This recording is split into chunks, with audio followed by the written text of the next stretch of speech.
Et à mon avis, on aura quand même des vendeurs si on rejoint ces 91 000 dollars. Donc, je pense qu'il faut être prudent. Si jamais on a un gros rebond, ne pas s'imaginer qu'on part to the moon. Et tu te dis quoi? Tu te dis que bah, si Donald Trump arrive à mettre un petit peu d'eau dans son vin, on a quand même des chances que finalement, dans les semaines et les mois à venir, ça se passe pas trop mal, quoi. Donc Musk qui aurait perdu 148 milliards, bah en même temps Tesla c'est quoi? C'est moins 50% sur les 3 derniers mois, je crois, quelque chose comme ça, Ouais, pour en exactement. bourse. C'est sûr que ça Bah, fait c'est la mal. tech. La tech a baissé de manière assez globale, hein. Nvidia, Microsoft, Apple, Tesla, évidemment. On a vu des replis, mais c'était nécessaire, hein. On avait un marché qui était globalement très très valorisé depuis 2 ans, et malgré un contexte qui n'était pas forcément idéal, on grimpait, on grimpait, on grimpait, avec notamment toute la partie intelligence artificielle, hein.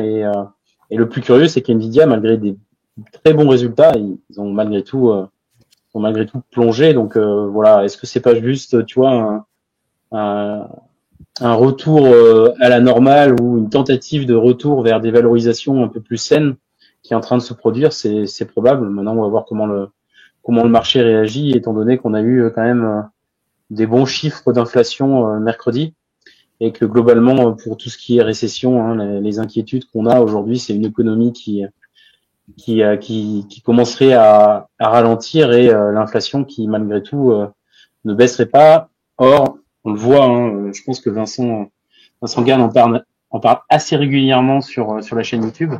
On voit Trueflation qui est en train de plonger, et donc l'inflation qui commence à ralentir sérieusement. Et le fait qu'on voit cette inflation qui ralentit, c'est plutôt très positif, puisque ça va permettre en fait à la Banque centrale américaine, la Fed, de baisser les taux, et donc de permettre à l'économie de repartir. Donc c'est vrai on est dans on était dans cette phase un petit peu d'inquiétude, parce que on voyait cette inflation qui était relativement résiliente, et il y a quand même des bons signaux qui sont envoyés dernièrement, et on espère que bah, cette inflation elle va continuer à baisser, et que effectivement la Fed puisse commencer à baisser ses taux de manière un peu plus soutenue. Et si jamais ça n'est pas suffisant et que ça ne dynamise pas assez l'économie, on pourra toujours discuter d'un retour au quantitative easing plus tard dans l'année, qui pourrait amener pas mal de capitaux sur les marchés et relancer de manière assez puissante les actifs risqués, quoi. Et donc là, depuis mercredi, où on a eu les résultats de l'inflation, on est en train de rebaisser, et c'est un indicateur qu'il faut vraiment observer, parce que en général, quand les marchés sont en stress, c'est pas bon du tout, et ça crée des mouvements erratiques. Et voilà, on a envie de voir cet indice baisser. La bonne nouvelle, c'est que du côté du dollar, on a probablement trouvé un top de marché. On est en train maintenant de baisser de manière assez soutenue, et même si on est sur un support maintenant, il y a quand même des chances. Alors, ça peut provoquer un petit rebond, ce support, mais aujourd'hui, on est dans une tendance baissière. Donc ça, c'est plutôt bon pour le Bitcoin et tous les marchés à risque. On a envie de voir ce dollar continuer à baisser. Et bien évidemment, on a envie de voir également les taux US bah, continuer également cette phase baissière. Alors c'est moins évident sur les taux, la baisse engagée. Néanmoins, on a fait un plus bas ici, qui est venu dépasser le creux qu'on avait là. Donc pour moi, la tendance aujourd'hui en hebdomadaire, elle est baissière. Donc on a des probabilités, comme le dollar, de voir une respiration, hein. On a quand même de la marge avant de relancer à la hausse. Donc on peut voir une respiration de marché, mais il est probable que aujourd'hui on soit en train de s'inscrire dans une tendance baissière sur les taux à 10 ans et sur le dollar, ce qui est plutôt positif. Donc tu rassembles un petit peu tout ça, et tu te dis quoi? Tu te dis que bah, si Donald Trump arrive à mettre un petit peu d'eau dans son vin, on a quand même des chances que finalement dans les semaines et les mois à venir, ça se passe pas trop mal, quoi. Voilà l'idée globale au niveau du marché, et ce que moi j'ai en visibilité aujourd'hui de manière globale. Juste pour poursuivre Est-ce sur un que peu cette baisse des marchés, tu voulais nous partager d'autres graphiques, Coban? Ouais, on peut regarder un peu BTC si tu veux. Ouais, Moi, je on pense peut. que dans l'ensemble, on a alors la vision du marché aujourd'hui, je pense qu'elle est globalement plutôt partagée. On avait quand même une construction du Bitcoin qui est relativement claire. On avait effectivement en 2024 cette consolidation qu'on a franchie avec l'élection de Donald Trump. On est venu ici réaliser un nouveau range entre donc les 91 000 et les 108 000 dollars en gros. et qu'on a aujourd'hui cassé à la baisse.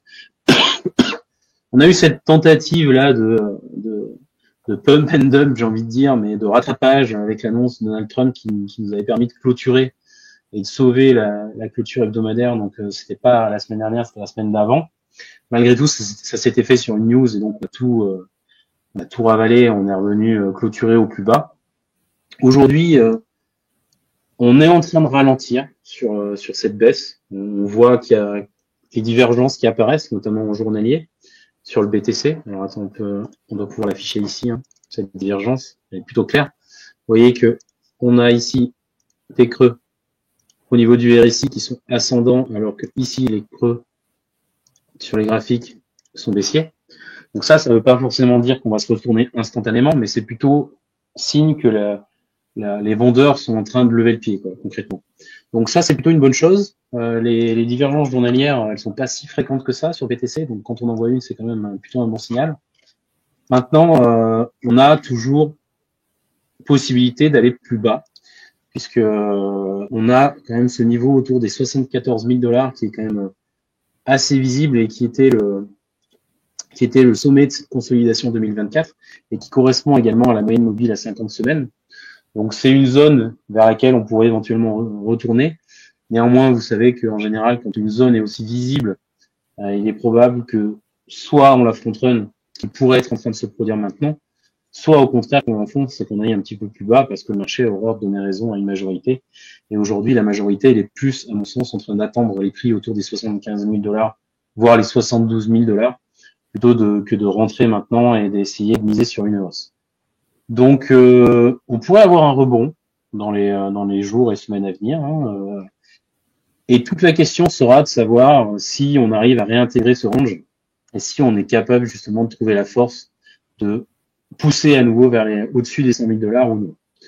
Il y a une option qui consisterait à venir retester les 91 000 $, rejeter et là de s'installer de manière plus durable dans une phase un peu plus chiante sur le long terme, mais bon, à voir. Honnêtement, actuellement, j'ai pas de scénario favori, si ce n'est effectivement un rebond qui pourrait nous ramener vers les 91 000 $.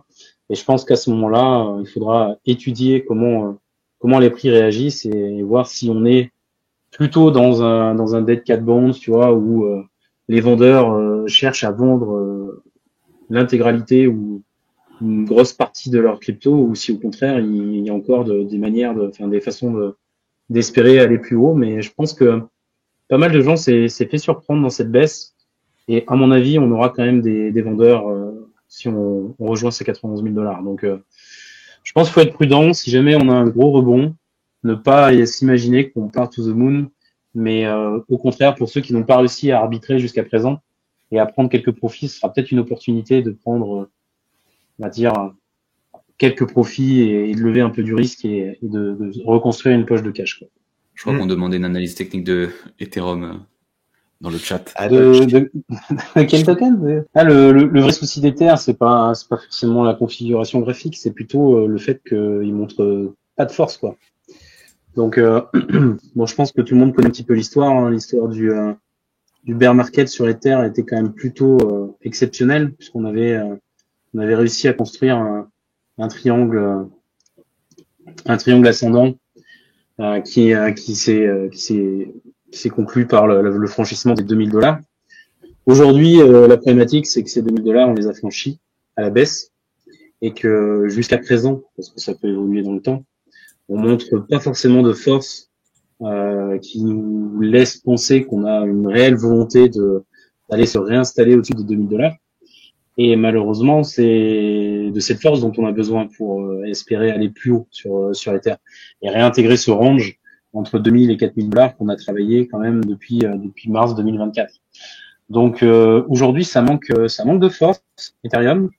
Vous voyez qu'en journalier, on n'est pas en train de faire des grosses bougies qui nous incitent à penser que voilà, on va reprendre l'ascendant. On a quand même une divergence sur Ether comme on avait sur BTC. Mais si vous regardez le graphique de BTC en journalier, vous voyez qu'on a quand même on a une belle réaction haussière et on est en train de montrer qu'on a envie d'aller plus haut sur sur une résistance qui était la moyenne mobile à 50 semaines. Alors que lui, Ethereum, il passe en dessous, mais finalement, il réagit très peu.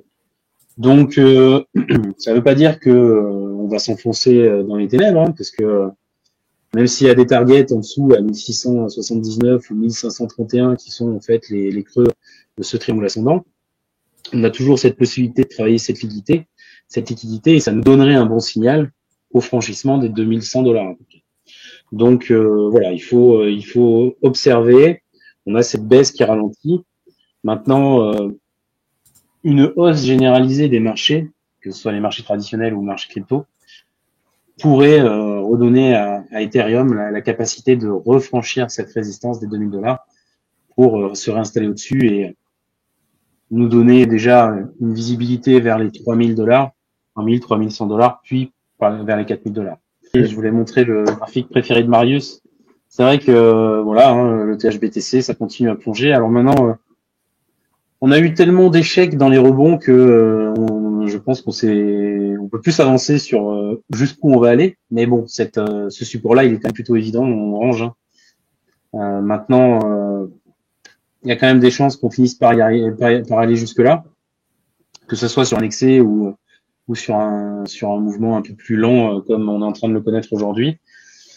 Ce sera probablement le bon moment pour réagir. En tout cas, je dirais pas le dernier, mais quand même pas loin, hein, parce qu'on est déjà sur des niveaux qu'on n'avait pas atteint depuis 2019. Donc voilà, Ethereum continue à être faible et on attend qu'il réagisse, bien sûr. Personnellement, je continue à accumuler de l'Ethereum en me disant que je fais peut-être une belle erreur, mais voilà. Je suis quand même convaincu que la DeFi, de manière générale, et si ce bull run n'est pas terminé, et, je pense quand même que ce n'est pas le cas, même si les probabilités, comme je disais tout à l'heure, pour moi c'est 50-50. Hein. Je pense que la DeFi, de manière générale, et l'écosystème Ethereum ont encore une carte à jouer dans ce cycle, et probablement poussé par des lois américaines qui seraient peut-être un peu plus favorables, comme on le voit, hein, c'est en train d'arriver, hein, des lois qui soient quand même plus favorables pour les cryptos. Et là, je vois, il y a Bébar dans le chat qui dit est-ce qu'il faudrait un retour en proof of work de Ether? Non, je pense que le passage en proof of stake était une grosse erreur, mais maintenant que c'est fait, et ça va tuer la chaîne s'ils font le retour. Déjà que le proof of stake est un peu en train de tuer la chaîne aujourd'hui, en tout cas sa neutralité. Donc voilà. Et après, ouais, on parle des ETF qui pourraient permettre le staking, etc.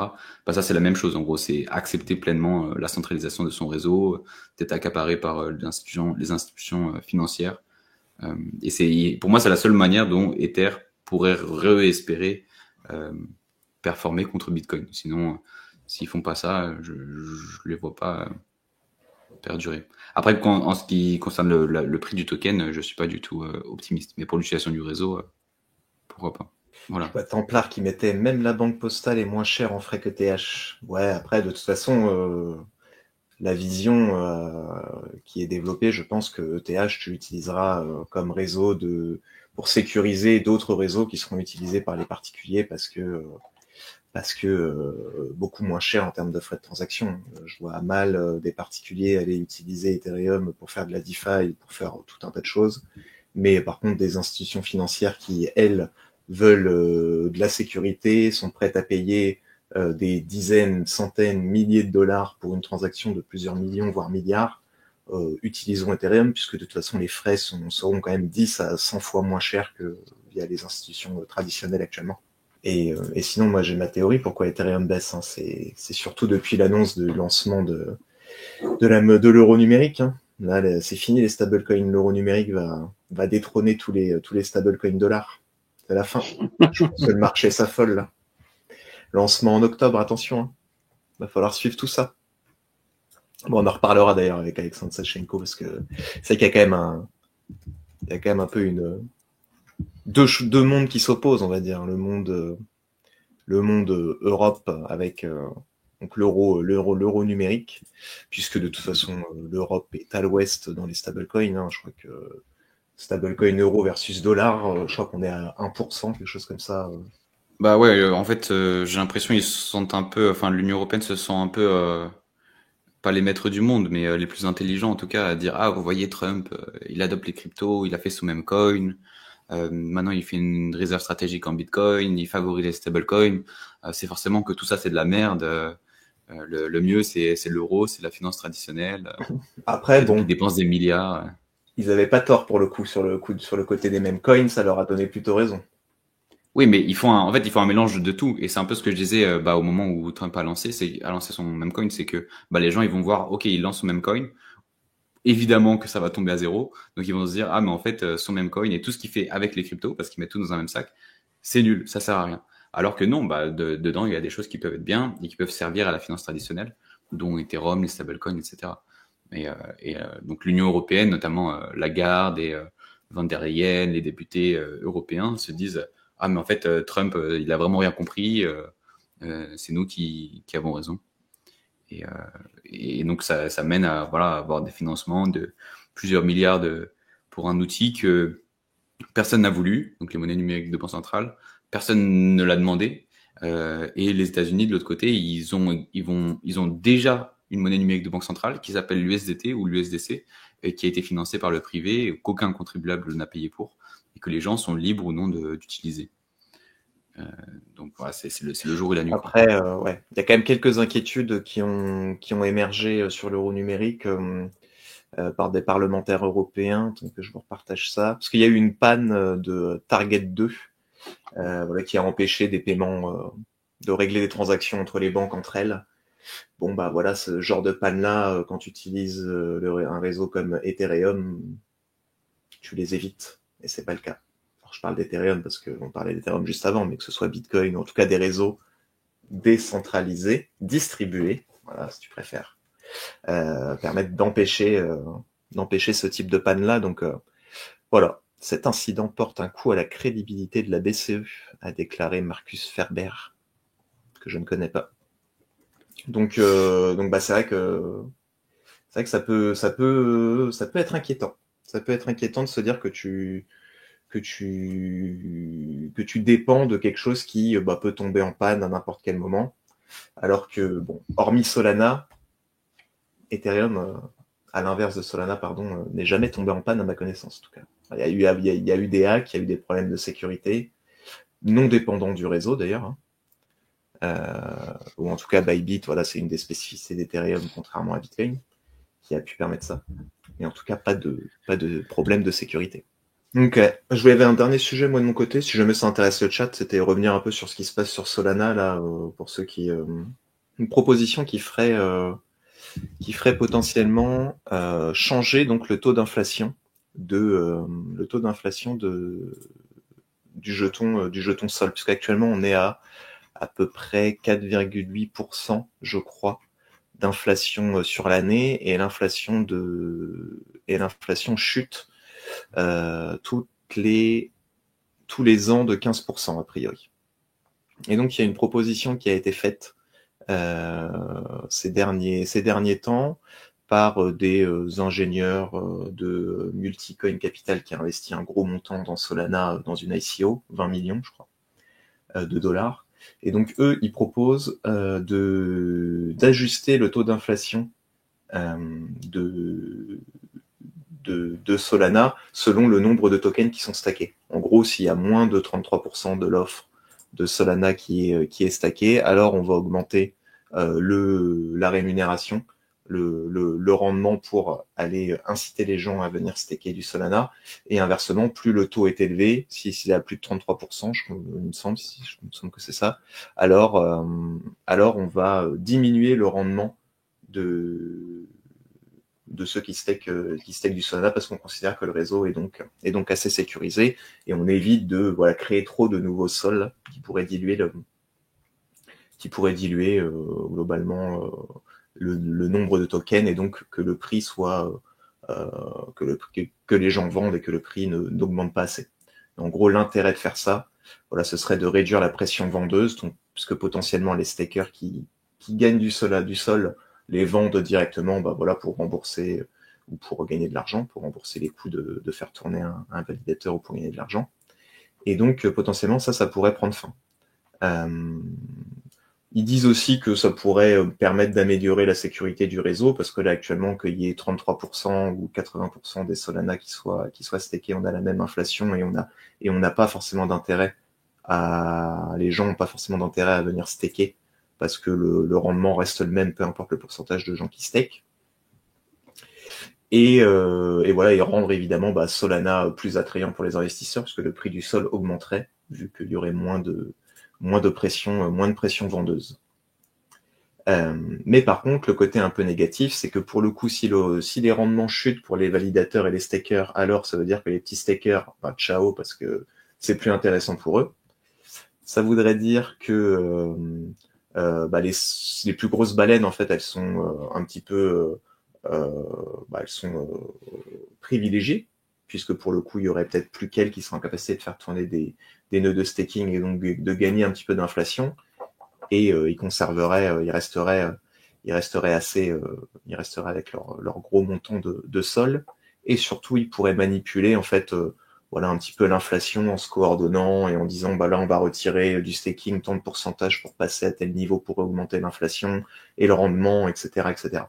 Donc à voir ce que ça va donner. On a fait un article et une vidéo là-dessus pour ceux qui veulent approfondir. Là j'ai essayé de vous résumer ça dans les grandes lignes. On pourrait être sur une zone d'achat qui pourrait être intéressante, même si c'est pas du conseil en investissement. Et la blockchain Solana montre qu'elle a été adoptée ces 12 à 18 derniers mois, alors que pendant le bear market en 2022, je pense que plus grand monde donnait cher de sa peau. Rappelez-vous, on était en train de troller systématiquement Solana parce que la blockchain partait régulièrement en vacances. Aujourd'hui, on a quand même réussi à stabiliser cette blockchain et à faire venir pas mal d'utilisateurs.